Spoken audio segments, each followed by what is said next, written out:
My name is Michael Storms. That's my name before I became Muslim. I was born in Halifax, Nova Scotia, and I'm 27 years old. My name after I became Muslim is Muhammad Islam. My childhood was very difficult. My family, I came from a very violent background. My family are criminals, you could say. Very bad people. So that was my upbringing. Crime and violence, drugs, things like this. I don't know my father. My father left when I was 2. My mother deported him back to the States. And it was me and my 2 sisters with my mother. And then there's my uncles and my cousins, and they're kind of like always living where we were living. And it's a really tight-knit family, right? With relation to bad stuff. I thought the world was a very negative place because of my family, and like you were saying, because of the environment. I didn't see too many positives. So, and you could also say that my family kind of restricted my access to other things. They wanted me to do things with them. So it reinforced that there's nothing good going on, right? When I was younger, I felt afraid, but then when I grew up a little bit, it became pretty normal. And so the people in my family I wasn't afraid of anymore. I was part of the team. But initially, yeah, because when you're young, you're pure, right? And to be bombarded with a lot of bad things makes you uneasy. Like any hardship, you get accustomed to it, though, right? When I was about 8 years old, I would go to. This was very, very rare. This is before I started doing other things for money. I would go to a bakery called Paradise Bakery, right? And I would wash dishes for hours on end, but I was too young to be paid money. So what Norris would do is he would pay me in food, some bread and jam and dates and little sweets and stuff like this.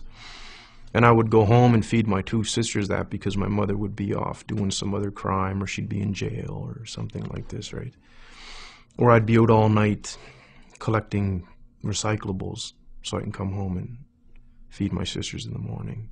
When you see that you haven't eaten for a couple days, you know, and there's nothing, so you have to try to do something to feed yourself and feed your family, right? So my other family wouldn't really take care of us. I started my little career when I was 14, you could say. And I was never close enough with too many people to say that I had friends that I could call on. I never really trusted anybody. And school wasn't for me. I never finished school. I didn't have time for it. It didn't appeal as much as what I was doing appealed at the time. I would rob, steal a lot of things, and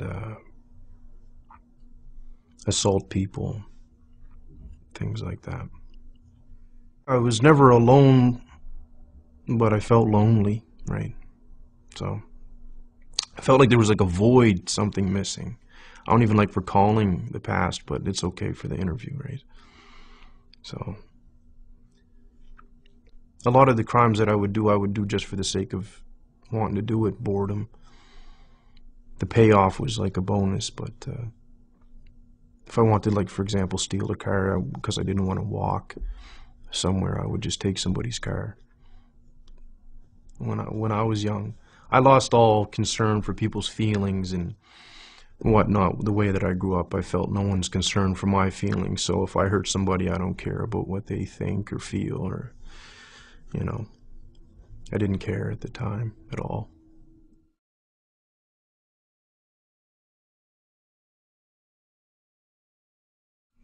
I was in my cell. It was towards the end of my sentence. I was just about to get out.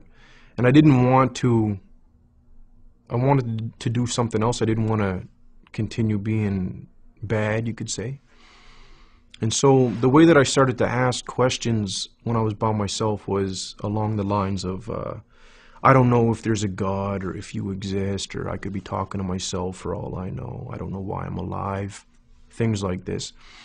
But if there's a reason why I'm alive, or if I'm not talking to myself and there is a real creator, as people would call it, can you show me why I'm alive? And then I would just talk and say, for example, I stressed the point that I needed it to be shown to me because I didn't trust anybody, let alone somebody telling me about God, right?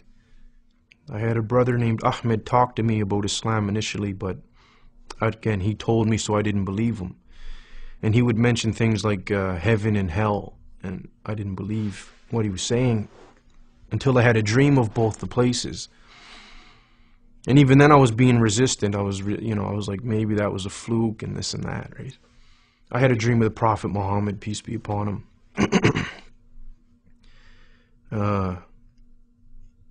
So things happened to me when I was awake and when I was asleep. And a lot of it happened to me in a very small amount of time. As soon as Ahmed started talking to me about Islam, I didn't believe him. Allah already knew that I wouldn't believe him, but that was like Islam, Muhammad, Allah, and it's like whatever. And then these things started happening. And then I recalled what I asked for when I was in jail, for things to happen to me, so I can't deny it, right? It was very, very difficult.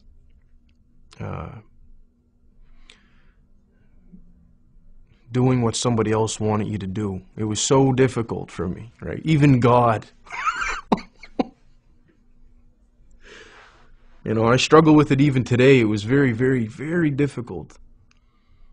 And I went to the masjid and I sat down and actually I sat down I was on my knees and just sitting back like people do when they're finished for the prayer. And I just started crying, right? And I was crying and crying and crying and crying and crying and drooling. I couldn't control myself, right?